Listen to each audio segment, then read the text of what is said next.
মানবাধিকারের বিচার চায়, ইনসাফ চায়, ইনসাফটা শুরু করতে হবে জাতিসংঘের নিজের অফিস থেকে। এবং এই তিনজনের ব্যাপারে বলেছি যে বিশ্ব স্বাস্থ্য সংস্থায় শেখ হাসিনার মেয়ে কাজ করছে, ইউএনডিপিতে মানে সুশাসনের উপদেষ্টা হিসেবে ববি কাজ করছে, রেহানার ছেলে, এবং রেহানার ছেলে ববির বউ কাজ করছে আইওএতে, মাইগ্রেশন অর্গানাইজেশন যেটা আছে সেটা ব্যাংকক বেস, সেখানে কাজ করছে।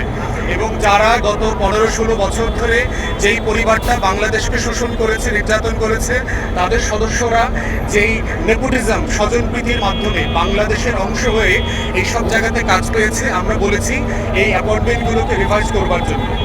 তৃতীয় পরামর্শ দিয়েছি সেটা হচ্ছে যে বাংলাদেশের মানবাধিকার, জাতিসংঘের মানবাধিকার কমিশনের একটা অফিস 2 থেকে 3 বছরের জন্য অস্থায়ী মেয়াদে চালু করার সুযোগ আছে কিনা।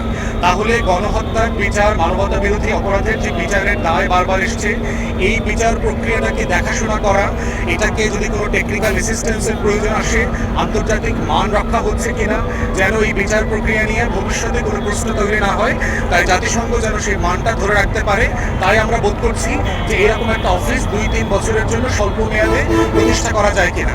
তৃতীয়ত বলেছি যে রোহিঙ্গাদের ব্যাপারে নিরাপদে প্রত্যাবর্তন করবার জন্য জাতিসংঘ যে প্রয়াস চালিয়ে যাচ্ছে, অন্তর্বর্তীকালীন সরকারের সাথে একমত হয়ে এটা যেন আরও বেগবান করা হয়।